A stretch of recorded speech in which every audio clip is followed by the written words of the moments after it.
पवित्र प्रभु यीशु ख्रीष्टଙ୍କର मधुर नामରେ ସମସ୍ତଙ୍କୁ ଖ୍ରୀଷ୍ଟ ନମସ୍କାର।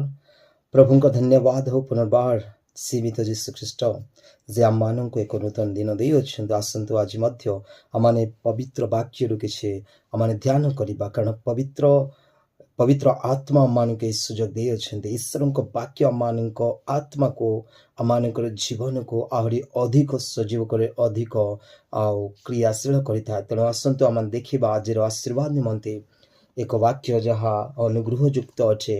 ହୋଇପାରେ ଅନେକ ଲୋକମାନଙ୍କ ପାଇଁ ଅବିଶ୍ୱସନୀୟ ନୁହେଁ, କିନ୍ତୁ ଏହା ଈଶ୍ୱରଙ୍କ ମୁଖରୁ ନିର୍ଗତ ବାକ୍ୟ ଆଉ ତାହା ନିଶ୍ଚୟ ସଫଳ ହେବ ତାଙ୍କ ଯେଉଁମାନେ ତାହା ବିଶ୍ୱାସ କରିବେ। ଆସନ୍ତୁ ପଢ଼ିବା ଯେ ଲେଖା ହୋଇଛି ଫିଲିପିଓ ତାର 4 ପର୍ବ 19 ପଦ। ଫିଲିପିଓ 4 ପର୍ବ ତାର 19 ପଦ। ପୁଣି ମୋର ଈଶ୍ୱର ଖ୍ରୀଷ୍ଟ ଯୀଶୁଙ୍କଠାରେ ତାହାଙ୍କର ଗୌରବମୟ ଐଶ୍ୱର୍ଯ୍ୟ ଅନୁସାରେ ତୁମମାନଙ୍କ ପ୍ରତ୍ୟେକ ଅଭାବ ପୂରଣ କରିବେ। ପ୍ରଭୁଙ୍କର ଧନ୍ୟବାଦ ହଉ।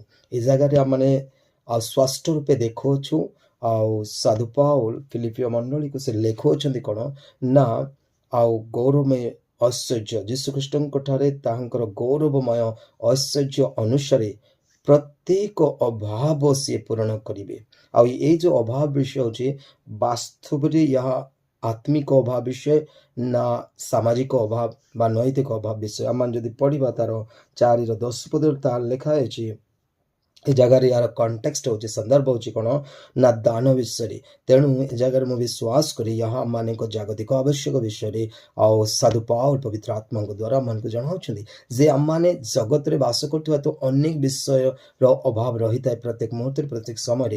ଏ ଜାଗାରେ ସ୍ପଷ୍ଟ ରୂପେ ପରମେଶ୍ୱରଙ୍କ ବାକ୍ୟ ଦ୍ୱାରା ଆମମାନଙ୍କୁ କୁହାଯାଉଅଛି ଯେ ପ୍ରତ୍ୟେକ ଅଭାବ ପୂରଣ କରିବେ। ପ୍ରତ୍ୟେକଟି every need shall be fulfilled।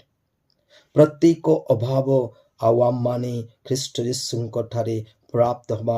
ଆମମାନଙ୍କର ପ୍ରତ୍ୟେକ ଅଭାବ ପୂର୍ଣ୍ଣ ହେବ ଖ୍ରୀଷ୍ଟ ଯୀଶୁଙ୍କର ଐଶ୍ୱର୍ଯ୍ୟ ଅନୁସାରେ। କୌଣସି ମନୁଷ୍ୟର ଜ୍ଞାନ ନୁହେଁ, କୌଣସି ମନୁଷ୍ୟର ପବିତ୍ରତା ନୁହେଁ, ମନୁଷ୍ୟର ଚେଷ୍ଟା ନୁହେଁ, ମନୁଷ୍ୟର ଅଭିନୟ ନୁହେଁ, କିନ୍ତୁ ଆପଣମାନେ କହିବା ପାଇଁ ଚାହେଁ ମୁଁ ଆମମାନଙ୍କର ଅଭାବ ଏ ପ୍ରକାର ପୂର୍ଣ୍ଣ ହେବ କାରଣ ଯୀଶୁ ଖ୍ରୀଷ୍ଟ ଆମମାନଙ୍କର ଅଭାବ ସିଏ କ'ଣ କରିଛନ୍ତି ନିଜ ଉପରକୁ ନେଇଯାଇଛନ୍ତି। ସେ ଆମମାନଙ୍କୁ ଧନୀ କରିବା ନିମନ୍ତେ ସେ ନିଜେ ଦରିଦ୍ର ସଦସ୍ୟ ହେଲେ। ପ୍ରିୟ ପ୍ରଭୁଙ୍କ ଦାସ ଦାସୀ, ଆଜି ଓଡ଼ିଶାର ପ୍ରତ୍ୟେକଟି ବିଶ୍ୱାସୀ ଭାଇ ଭଉଣୀମାନେ ନିଜର ଆତ୍ମିକ ଚକ୍ଷୁ ଆତ୍ମିକ ବୁଝିବା ଶକ୍ତିକୁ ଖୋଲା କରନ୍ତୁ। ତାହେଲେ ବାକ୍ୟରେ ଥିବା ଆଶୀର୍ବାଦ ସମୂହ ଆପଣଙ୍କ ଜୀବନରେ କାର୍ଯ୍ୟ କରିବ। ଆପଣଙ୍କ ସନ୍ତାନ ସନ୍ତତି ପ୍ରତ୍ୟେକ ଲୋକଙ୍କ ଜୀବନରେ କାର୍ଯ୍ୟ କରିବ। ଏଣୁ ଯୀଶୁ ଖ୍ରୀଷ୍ଟ କାଲଭାରୀ କ୍ରୁଶରେ ମୃତ୍ୟୁବରଣ କଲେ, ସମାଧି ପାଇଲେ, ତୃତୀୟ ଦିନ ପୁନରୁତ୍ଥିତ ହୋଇଛନ୍ତି। ତାଙ୍କର ଆତ୍ମା ଆମମାନଙ୍କୁ କହୁଛନ୍ତି ପ୍ରତ୍ୟେକ ଅଭାବ ଖ୍ରୀଷ୍ଟ ଯୀଶୁଙ୍କ ଠାରେ ଆମମାନଙ୍କର ଅଭାବ